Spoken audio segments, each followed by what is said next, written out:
Hello and welcome to my YouTube channel. So guys, today we are going to do barriers of communication. So basically there are various barriers जिनकी वजह से हमारा जो communication का process है वो complete नहीं हो पाता है या फेल हो जाता है. ठीक है, तो आज हमने वही देखने कि कौन कौन से बैरियर्स हैं. So let's get started. So before starting like we should know what are barriers. तो सबसे पहले हमें पता होना चाहिए कि बैरियर्स क्या होते हैं. ठीक है. So barriers are something that causes problems और make it impossible to happen. तो बैरियर्स क्या होते हैं? ऐसी चीज़ें होती हैं जिसकी वजह से या रुकावट होती है जिसकी वजह से हमारा जो भी कोई प्रोसेस है वो कंप्लीट नहीं हो पाता. उसे बोलते हैं बैरियर, मतलब एक तरह से रुकावट. ठीक है. सो हम देखते हैं कम्युनिकेशन बैरियर्स क्या होते हैं. Communication barriers are anything that prevent us from receiving and understanding the message others use to convey their information, ideas and thoughts. तो क्या कह रहे हैं? कम्युनिकेशन बैरियर्स क्या होते हैं जो हमें प्रिवेंट करते हैं from receiving end understanding the message. ठीक है. अगर कोई पर्सन हमें कोई मैसेज सेंड कर रहा है, हम उसे नहीं रिसीव कर पा रहे या अंडरस्टैंड नहीं कर पा रहे कुछ कुछ रीजंस की वजह से, मतलब कुछ ऐसे बैरियर्स की वजह से, बेसिकली हर्डल्स होती हैं जिसकी वजह से हम मैसेज को रिसीव नहीं कर पा रहे, तो उसे बोलते हैं कम्युनिकेशन बैरियर. ठीक है.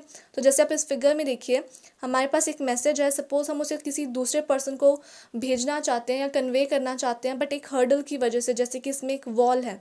ठीक है. हम उस मैसेज को नहीं भेज पा रहे उस पर्सन को, या फिर वो पर्सन उस मैसेज को अंडरस्टैंड नहीं कर पा रहा, उसे बोलते हैं communication barriers. Clear? So, there are many barriers to communication, and these may occur at any stage in the communication process. Barriers may lead to your message becoming distorted, and you therefore risk wasting both time और money by causing confusion and misunderstanding. तो क्या कह रहे हैं कि बहुत सारे barriers हैं और ये किसी भी स्टेज पे, मतलब कम्युनिकेशन प्रोसेस के किसी भी स्टेज पे रखकर हो सकते हैं. ठीक है. और इसकी वजह से क्या होगा, हमारा टाइम और मनी वेस्टेज होगा, और जिसकी वजह से हमारा क्या होंगे, कन्फ्यूजन एंड मिसअंडरस्टैंडिंग्स क्रिएट होती हैं. ठीक है. सो ये कुछ बैरियर्स हैं जो हमने आज करने हैं. तो एक बार देख लेते हैं कौन कौन से बैरियर्स हैं. First one is semantic barrier, physical, psychological, organisational, personal, channel and cultural barriers. ठीक है. तो वन बाय वन मैं इनको डिटेल में आपको एक्सप्लेन करूंगी. तो चलिए हम स्टार्ट करते हैं हमारे फर्स्ट बैरियर से. तो first one is semantic barriers. तो सबसे पहले देखते हैं कि सिमेंटिक बैरियर्स कौन से होते हैं. The semantic barrier refers to the misunderstanding between the sender and receiver due to the different meanings of word and other symbols used in the communication. तो सिमेंटिक बैरियर्स कौन से होते हैं जिनकी वजह से एक मिसअंडरस्टैंडिंग क्रिएट हो जाती है बिटवीन सेंडर और रिसीवर. फॉर एग्जाम्पल, अगर सेंडर एक ऐसे वर्ड का यूज करता है अपने मैसेज में जिसका डबल मीनिंग है, या फिर रिसीवर को उस मीनिंग का, उस वर्ड का मतलब नहीं पता है. ठीक है. तो वैसे उन्हें बोलते हैं सिमेंटिक बैरियर्स. तो जैसे कि यूजिंग ऑफ टेक्निकल जार्गन्स मतलब कुछ टेक्निकल वर्ड्स या जो सबको नहीं पता होते हैं. ठीक है. या फिर सिंबल्स और वर्ड्स विद डिफरेंट मीनिंग, अगर हम ऐसे सिंबल या वर्ड्स का यूज करते हैं जिनका डिफरेंट मीनिंग है, मतलब डबल मीनिंग वर्ड्स हैं. ठीक है. अगर किसी की वोकैबुलरी पुअर है, या फिर lack of common language means अगर एक पर्सन है जिसको जिसको इंग्लिश आती है और जो सेकंड पर्सन है जिससे वो कम्युनिकेट कर रहा है उसे इंग्लिश बिल्कुल भी नहीं आती, तो वो एक कॉमन लैंग्वेज नहीं है, वो एक दूसरे को अंडरस्टैंड नहीं कर पाएंगे. ठीक है. तो इन्हें बोलते हैं सिमेंटिक बैरियर्स. आई होप आपको समझ में आया. आप इस पिक्चर के थ्रू देखिए. अगर सपोज मैं अगर आपको कहूँ कि आई सॉ बैट्स. ठीक है. अब आप में से कई होंगे जो समझेंगे क्रिकेट बैट वाला बैट, एंड कई होंगे जो समझेंगे कि मैं बोल रही हूँ चमगादड़ वाला बैट. ठीक है. तो एक कंफ्यूजन क्रिएट हो रही है. ठीक है. तो उसे बोलते हैं सिमेंटिक बैरियर्स, जब एक वर्ड का डिफरेंट मीनिंग हो या फिर ऐसा वर्ड हो जिसका मतलब नहीं पता है रिसीवर को. आई होप आपको समझ में आया सिमेंटिक बैरियर क्या होते हैं. ठीक है. अब हम देखते हैं next barrier. So next one is psychological barriers. तो हम देखते हैं साइकोलॉजिकल बैरियर्स कौन से होते हैं. सबसे पहले साइकोलॉजिकल बैरियर्स मतलब एक सेंडर और रिसीवर के माइंड से रिलेटेड होते हैं, मतलब उसकी साइकोलॉजी से रिलेटेड होते हैं. तो देखें क्या होता है.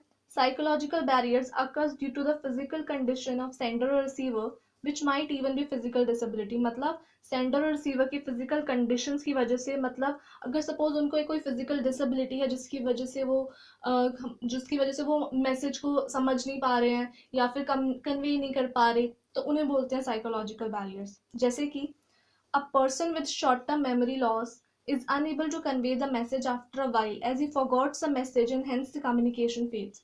तो क्या कह रहे हैं कि इन केस अगर एक पर्सन है जिसको मेमोरी लॉस है, मतलब मेमोरी इशू है. ठीक है.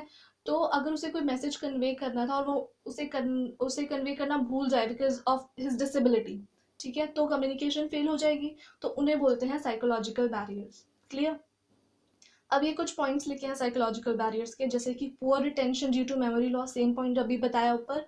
लैक ऑफ इंटरेस्ट, मतलब कि जैसे स्ट्रेस लिखा है, अगर एक पर्सन है जिसको आप कम्युनिकेट कर रहे हो, ठीक है, वो पर्सन ऑलरेडी स्ट्रेस्ड है किसी रीजन की वजह से, फैमिली इश्यूज की वजह से या कुछ भी, ठीक है, तो अगर आप उसे कुछ कम्युनिकेट कर रहे हो तो वो इंटरेस्ट नहीं दे पा रहा आपको, ठीक है, मतलब जो भी आप बोल रहे हो वो सुन ही नहीं रहा।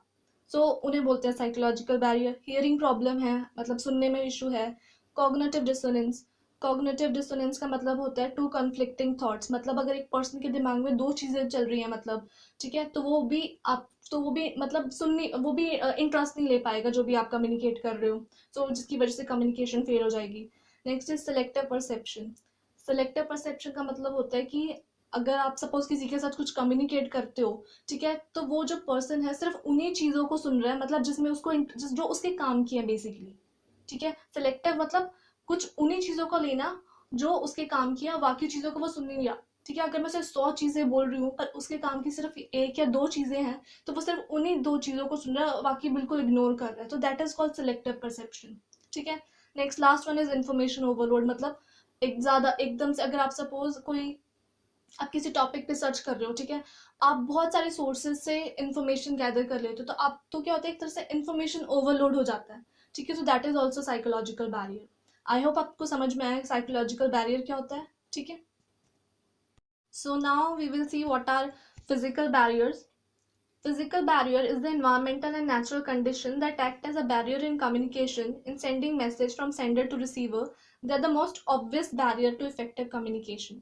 तो फिजिकल बैरियर्स कौन से होते हैं जो मोस्ट ऑब्वियस होते हैं, मतलब जिनका होना बहुत ही कॉमन चीज है कम्युनिकेशन प्रोसेस में, ठीक है। तो ये किन वजह से होते हैं? इन्वायरमेंटल एंड नेचुरल कंडीशंस की वजह से, जैसे कि पुअर लाइटिंग, ठीक है, अगर आप सपोज वीडियो कॉन्फ्रेंस कर रहे हो या वीडियो कॉल कर रहे हो, आपके जो रूम की लाइटिंग है वो अच्छी नहीं है, तो जो सेकंड पर्सन है वो डिस्ट्रैक्ट हो रहा है, अच्छे से आपको कम्युनिकेट नहीं कर पा रहा, ठीक है। या फिर हो सकता है बैकग्राउंड नॉइस है आपके रूम में, या अगर सपोज आप कुछ भी आप कम्युनिकेट कर रहे हो किसी के साथ लेकिन पीछे बैकग्राउंड चल रही है, मतलब कुछ भी हो सकती है, ठीक है, ट्रेन की आवाज़ आ रही है या फिर कुछ भी हो सकता है, तो उनकी वजह से हमारी कम्युनिकेशन पॉसिबल नहीं हो पा रही है। फिर या तो आउटडेटेड इक्विपमेंट्स आप यूज़ कर रहे हो या फिर शॉर्टेज ऑफ स्टाफ। तो ये कुछ नेचुरल कंडीशंस हैं जिनकी वजह से कम्युनिकेशन प्रोसेस जो हमारा वो फेल हो जाता है। सो इन्हें बोलते हैं physical barriers. So next what are organisational barriers. तो अब हम देखते हैं कि ऑर्गेनाइजेशनल बैरियर्स कौन से होते हैं। Organizational barriers refer to the hindrances in the flow of information among the employees that might result in commercial failure of an organization.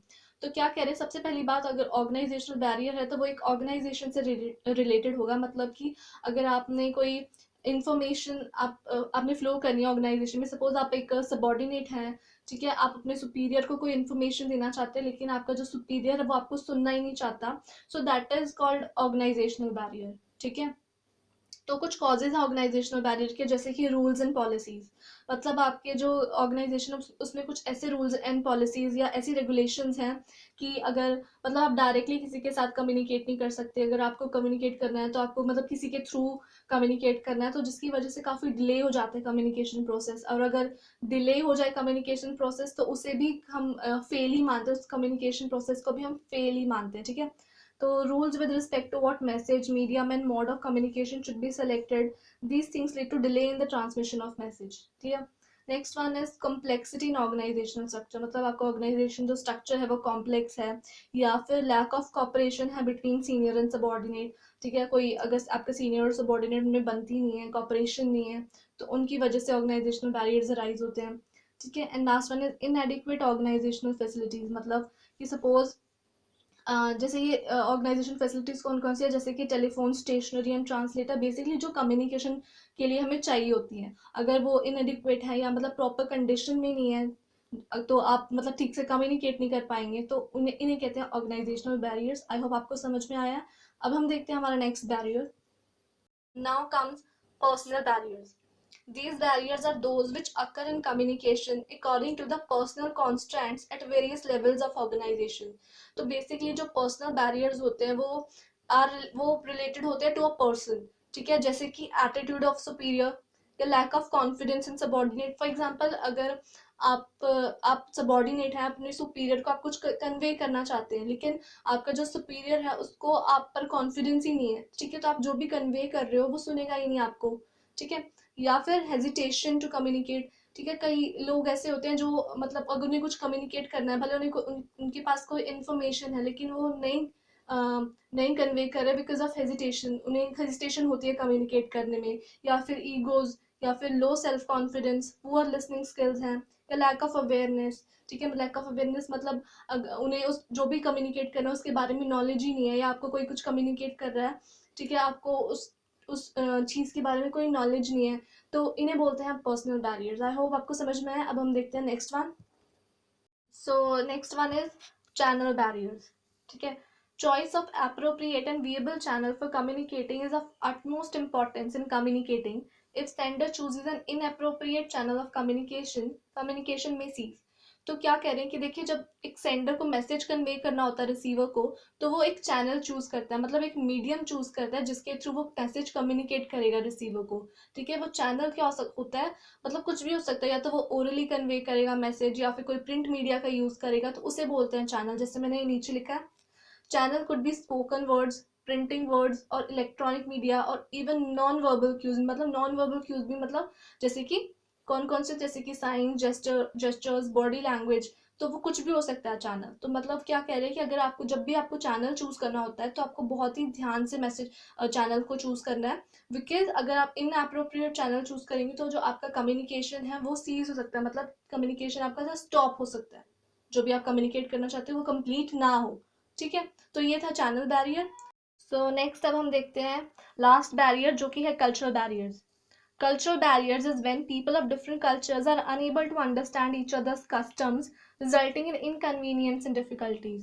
तो कल्चरल बैरियर्स बेसिकली क्या होते हैं कि अगर दो लोग हैं जिनके डिफरेंट कल्चर्स हैं, मतलब वो उनके कस्टम्स अलग हैं, उनके ट्रेडिशंस अलग हैं, वो एक दूसरे को नहीं अंडरस्टैंड कर पा रहे अपने कस्टम्स की वजह से, अपने कल्चर की वजह से, सो that is called cultural barrier, ठीक है। तो कौन से क्या कॉजेज हैं कल्चरल बैरियर के, जैसे कि लैंग्वेज डिफरेंसेस, ठीक है, अगर दो लोग हैं डिफरेंट कंट्रीज से हैं, ठीक है, तो एक दूसरे की वो लैंग्वेज अंडरस्टैंड नहीं कर पा रही, ठीक है, that is called cultural barrier. Next is science and symbol. For example, आप किसी को थम्स अप दिखाते हो, इंडिया में अगर आप किसी को थम्स अप दिखाते हो तो इसका मतलब क्या होता है, आप किसी को बेस्ट ऑफ लक विश कर रहे हो या उसको बूस्ट अप कर रहे हो, ठीक है। लेकिन कुछ कंट्रीज ऐसी हैं, अगर वहाँ पे आप उनके लोगों को मतलब थम्स अप दिखाओगे तो वो इसे एज अ डिसरिस्पेक्ट लेते हैं, ठीक है। तो अगर आप वैसे उनको अगर थम्स अप शो कर रहे हो तो वो समझ ही नहीं पाएंगे कि आप उन्हें क्या कन्वे करना चाह रहे हो, ठीक है। Next one is stereotypes, beliefs and religion. तो ये थे कल्चरल बैरियर्स। आई होप आपको समझ में आ गए होंगे कम्युनिकेशन के barriers, and do let me know in comment section अगर आपको समझ में आया तो, and please don't forget to like, share and subscribe to my YouTube channel. Thank you.